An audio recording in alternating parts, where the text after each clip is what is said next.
You'll hear a number of different recordings, and you will have to answer questions on what you hear. There will be time for you to read the instructions and questions, and you will have a chance to check your work. All the recordings will be played once only. The test is in 4 sections. Write all of your answers in the listening question booklet. At the end of the real test, you will be given 10 minutes to transfer your answers to an answer sheet. Now turn to Section 1 of your booklet. Section 1. Listen to the telephone conversation between a student and the owner of a paragliding school and answer the questions 1 to 7. Now you have some time to read questions 1 to 7.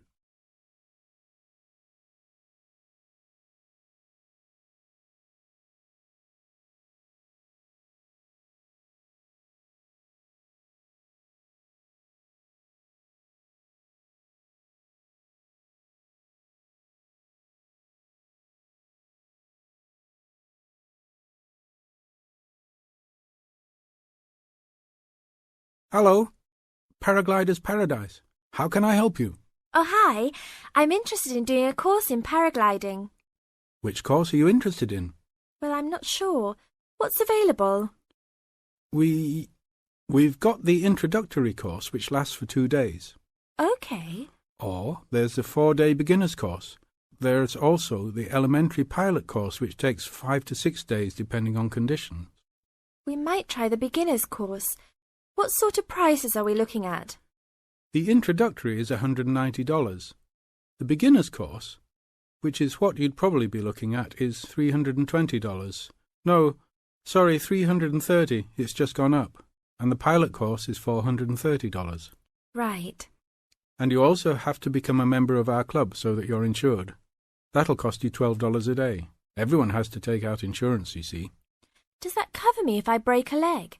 No, I'm afraid not. It's only third party and covers you against damage to other people or their belongings, but not theft or injury. You would need to take out your own personal accident insurance. I see. And what's the best way to get to your place? By public transport, or could we come by bike? We're pretty keen cyclists. It's difficult by public transport, although there is a bus from Newcastle. Most people get here by car, though, because we're a little off the beaten track. But you could ride here, okay? I'll send you a map. Just let me take down a few details. What's your name? Maria Gentle. And your address, Maria? Well, I'm a student staying with a family in Newcastle. So it's care of? Care of Mr. and Mrs. MacDonald. Like the hamburgers? Yes, exactly. MacDonald. The post office box address is probably best. It's P.O. Box 2492, Newcastle. Is there a fax number there? Because I could fax you the information. Yes, actually there is. It's 0249. That is for Newcastle. And then 760412. Okay. Now, if you decide to do one of our courses, you'll need to book in advance and to pay when you book. How would you be paying? By credit card, if that's okay. Do you take Visa? Yes, fine. We take all major cards, including Visa, Master, and American Express. Okay then. Thanks very much. Now you have some time to read questions 8 to 10.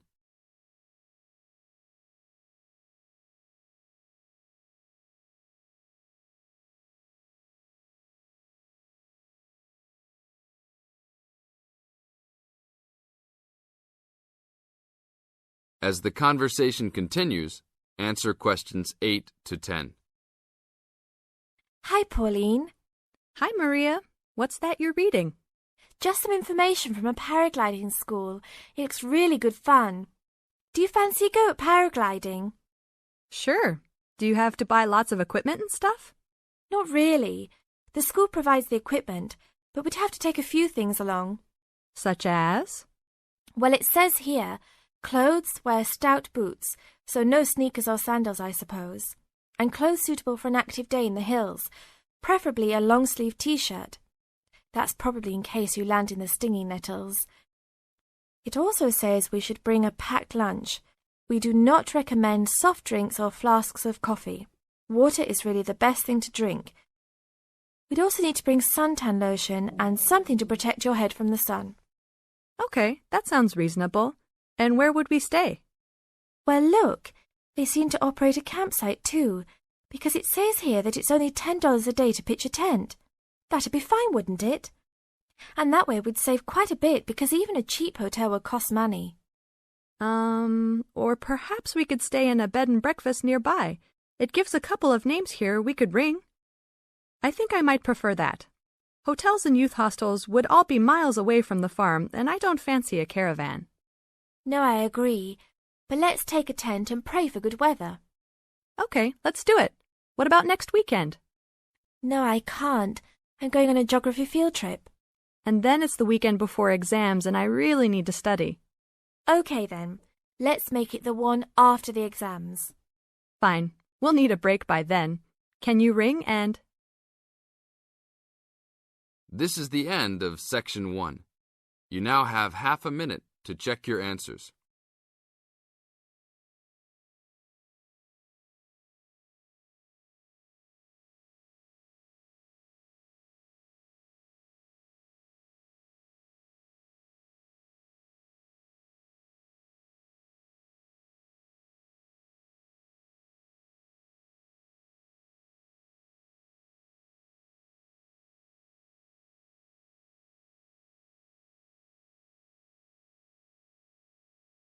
Now turn to Section 2.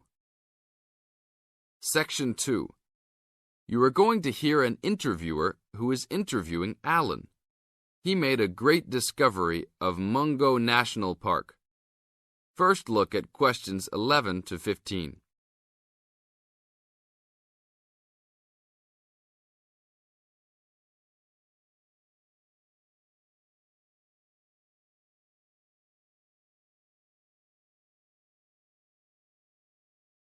As you listen to the first part of the interview, answer questions 11 to 15.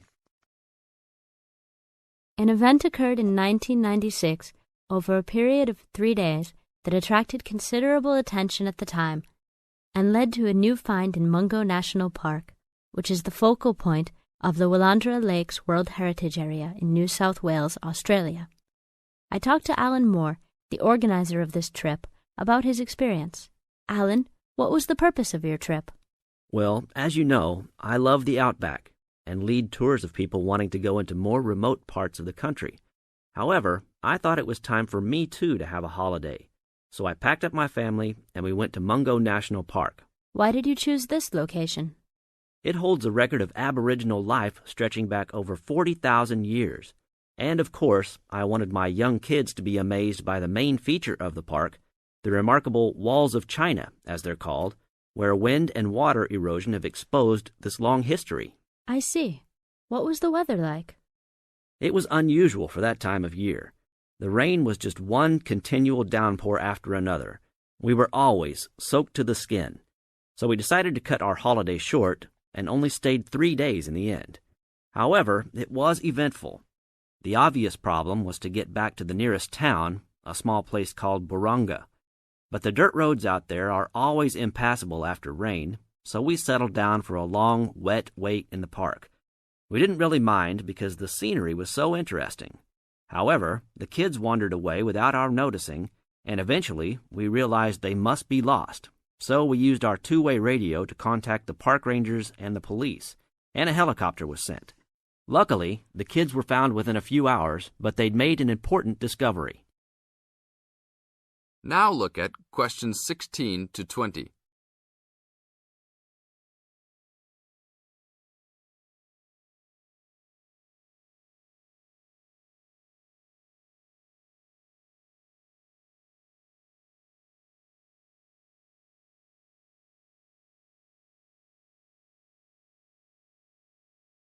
As the talk continues, answer questions 16 to 20. So, the trip was also eventful for another reason, wasn't it? Yes. They led us to some ancient Aboriginal art. The kids had taken shelter in a very small, low cave that was difficult to see from the outside. We were lucky to have another family camping in our location.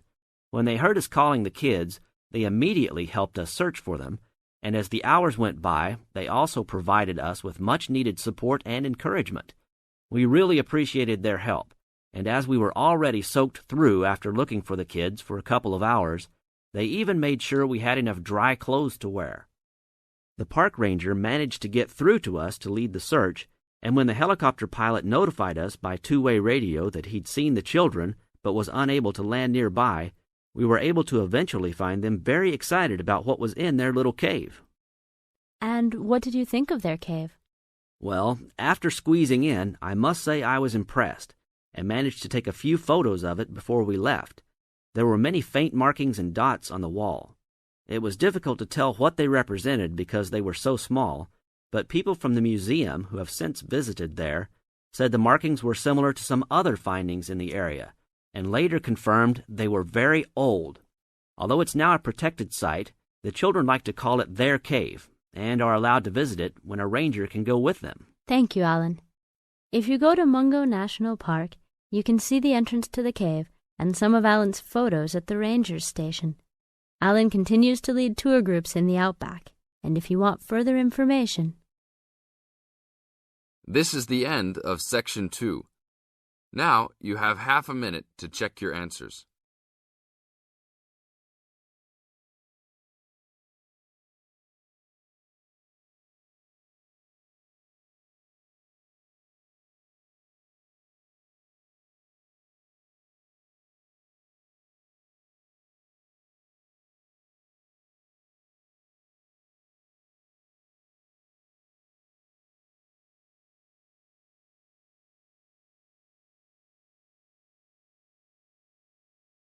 Section 3.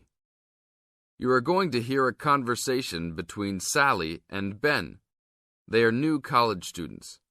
You now have some time to read questions 21 to 25.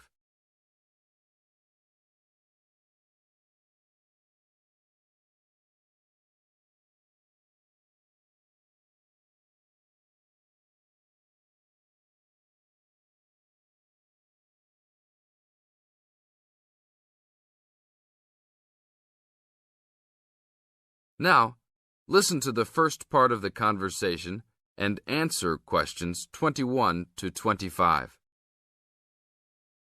Hi, Ben. Sally. How are you? Fine. I wondered if I'd run into you. When did you get here? I only arrived last night, just in time. I prefer to travel on Sundays to miss the working rush. I suppose you arrived in plenty of time. Oh, I've been here for 4 days now, so it must have been Thursday that I arrived. I like to have a good chance to look around and settle in. I should have come earlier too. I'm hoping to get a part-time job. Well, you've no time today, I suppose. Do you still plan to be an architect? Yes, it's what I've always wanted to do. And you were planning to do economics, weren't you? Yes, I was, but now I've decided on psychology instead. How many textbooks do you have to get? I've been given this long list, and I'm sure they'll cost a fortune. See? That looks a lot. It's longer than my list. Well, it's 14 all told. So I might use library copies instead of buying some of them. What about you? I'll probably buy the whole lot of mine because I only have 5 on my list, although I'm sure there are many more I'll have to read. Luckily, we don't have to read them all straight away. Have you got your class timetable yet? It came with the book list. When do your lectures start? Tuesday. That's tomorrow. How about yours? Oh, I've got an extra day, the day after yours start. Now you have some time to read questions 26 to 30.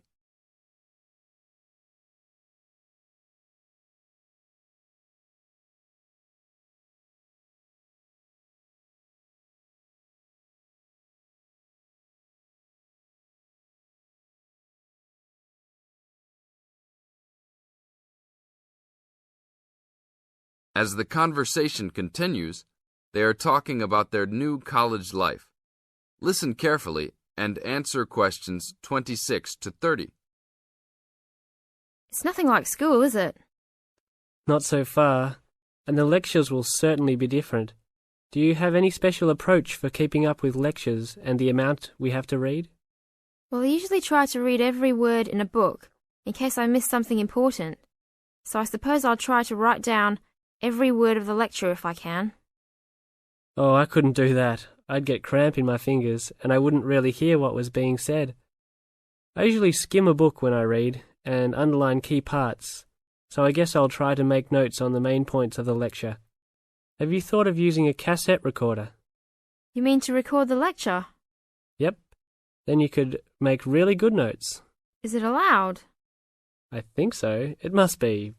Plenty of people seem to do it. It has to be better than trying to write every word as you listen. Anyway, what's your first lecture about? Oh, it's on the Industrial Revolution. The Industrial Revolution? Sounds boring to me. Not really. It made a big difference to everything, including architecture eventually. So what's your first lecture about? It's about what separates humans from other animals. Okay. Look, I was on my way to the library to check out some of these books on my list. I have a tutorial paper to give in a couple of weeks. Oh, what's the topic? Well, I think our lecturer must have trouble thinking up topics. The topic is, why study architecture? I don't know. It could give you a chance to set out what you want to do. I guess so. Have you been given any tutorials to do yet? Yes. Mine is called Needs for Sleep. Sounds almost as interesting as mine. This is the end of Section 3. You now have half a minute to check your answers.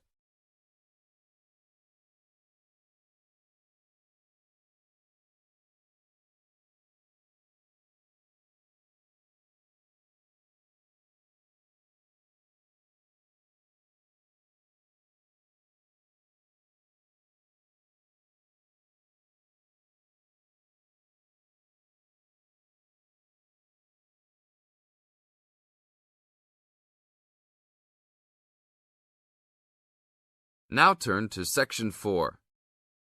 Section 4. In this section, you are going to hear a talk introducing the courses and entry requirements of the Department of Psychology. You now have some time to look at questions 31 to 35.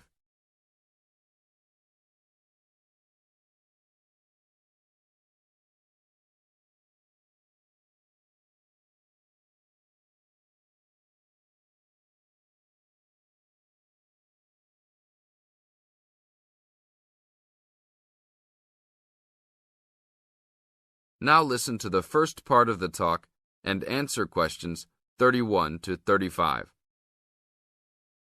Good morning and welcome to the Department of Psychology's Information Day for new and intending students. I'm the head of the department and today we plan to give you a clear idea of the main courses we offer, their entry requirements, duration, and the types of jobs you might obtain after gaining these qualifications. During the course of the day, I hope you will take the opportunity to talk to staff and attend information sessions for particular courses that may interest you. Some of these courses are open to school leavers, but some have particular entry requirements, so it is important to note these. Firstly, the Certificate in Psychology is offered as a 6-month course for those wanting a general introduction to the subject for personal or work-related purposes. There are no specific entry requirements. At undergraduate diploma level, we provide a 1-year diploma in psychology course, designed for those already in employment, whose work and previous training is not in psychology. There are no particular entry requirements, and students in this course usually take it to help them progress into their careers. For a major in psychology, we offer a 3-year degree course called a Bachelor of Arts, after which students can go on to take other courses if they want to specialise in psychology. The only requirement for this course is the usual undergraduate admission to university. Now, for the more specialised courses in psychology, we offer a master's degree to be taken over 18 months. This can be by research or coursework, but entry to this programme is only through first gaining a degree in psychology. That means you must have a degree majoring in psychology. And lastly, for those wanting clinical qualifications at postgraduate level, we offer a diploma in clinical psychology over a 12-month period, usually called Clinical Psychology Diploma for short. The minimum entry requirement for this programme is an appropriate honours degree. Now look at questions 36 to 40.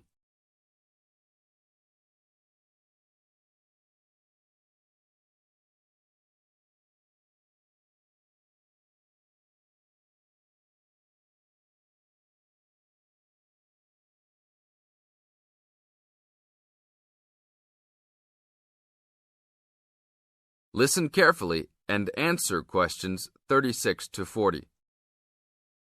Now, it's also important that you have some understanding of the types of work these courses can prepare you for, and it's useful to know the relationship between the work you might do after you complete the course and the work of others who have studied different courses in psychology.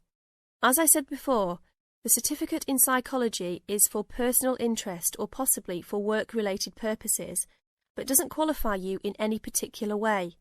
Our students in this course can range from women who have stopped work to care for their children and the children have now commenced school, to the support staff in a specialised publishing company. They really vary a lot. The undergraduate diploma usually attracts people working in offices such as banks or in some government departments. If you gain a degree with a major in psychology, again, you are not professionally trained, but this could enable you to undertake further training to obtain professional qualifications, or it might just be part of a first degree that will help you to get a good job that doesn't require particular specialisation at that stage. After completing a master's degree, you would expect to have some specialisation, perhaps in research or on a particular aspect of psychology, such as child development. For those who also have a clinical diploma, there are a wide range of jobs available. Some focus on helping people with personal adjustment or family problems.